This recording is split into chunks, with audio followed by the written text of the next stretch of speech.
Okay, so with multiples, we're often concerned with this thing called common multiples. And a common multiple is when you have the multiples of two numbers and we want to see what multiples they have in common. So for example, if I take the numbers, let's say 8 and 9, I can list out the multiples of 8 by simply counting by 8. So we have 8, 16, 24, 32, 40, 48, 56, 64, 72, 80, and so on and so forth, 88. Okay, and we can do the same thing for 9. We can list the multiples of 9 simply by counting by 9. So starting with 9, 18, 27, 36, 45, 54, 63, 72, 81, 90, 99, and so forth. All right, so of course, we know that multiples go on infinitely. So what we're concerned about here are common multiples that are between 8 and 9. What are the multiples that they have in common? So looking from 8 going all the way up, we see 72 is common to both 8 and 9. So 72 is what will be called a common multiple, And since 72 is the smallest of the common multiples, in fact, it's the only common multiple in this particular list, we would have to keep going to find more common multiples. It's known as the least common multiple. So it's often abbreviated as LCM, least common multiple, and in this case, it is 72. So the least common multiple is the smallest of the common multiples between two numbers. So if we look at another example, we can look at 3 and 9, and we can find the common multiples by, one way again is listing the multiples. So 3, 6, 9, 12, 15, 18, okay? And we can list the multiples of 9.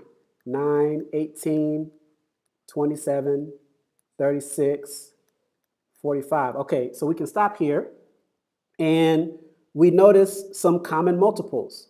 18 is common to both 3 and 9. But if we're looking for the least common multiple, the smallest of the common multiples, it's going to be 9 itself, right? So the least common multiple between 3 and 9 is 9. All right, so the number itself can be part of the least common multiples. Now, this is fine and dandy, but what if we have a situation where we have larger numbers and we don't want to sit here and list out all of the factors for these various numbers?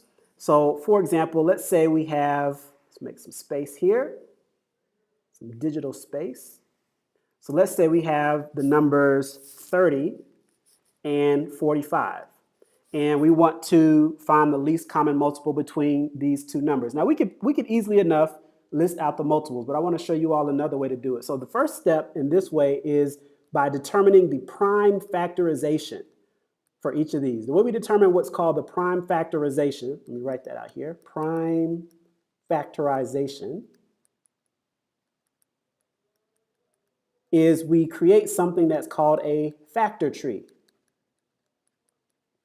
And a factor tree looks like this. So the factor tree for 30, we start with 30 at the top, and we're going to draw two branches going down, and we think of two numbers that will multiply to give us 30. And this is two factors of 30, or a factor pair of 30. So one factor pair of 30 that I can think of is 2 times 15, right? Because 2 times 15 gives me 30. 2 is a prime number, so I'm going to circle it. Prime, again, means that it only has two factors, 1 and 2.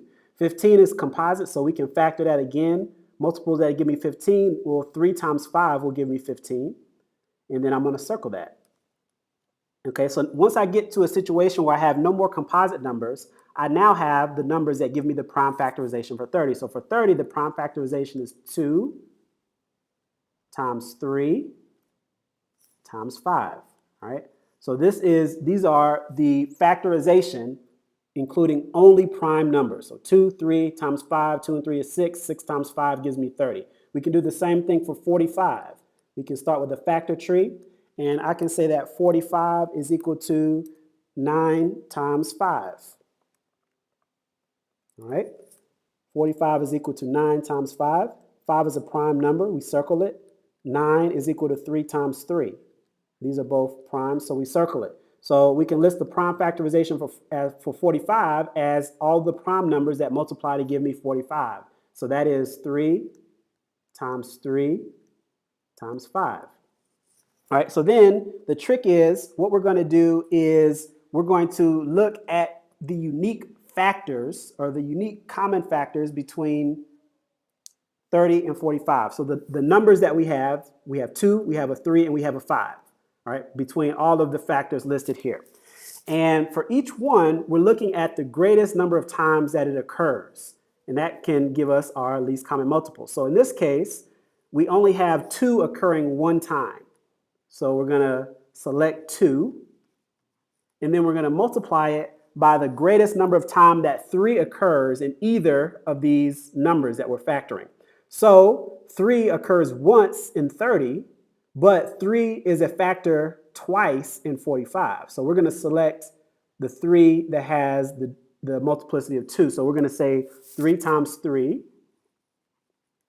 because this is the greatest number of times it occurs. And then we have a 5 that occurs one time in both 30 and 45. So we'll select the 5 one time. And if we multiply this out, 2 times 3 is 6, 6 times 3 is 18, 18 times 5, that's 10 times 5 plus 4 times 5, so that's 50 plus 40, that's 90. So our least common multiple here is 90.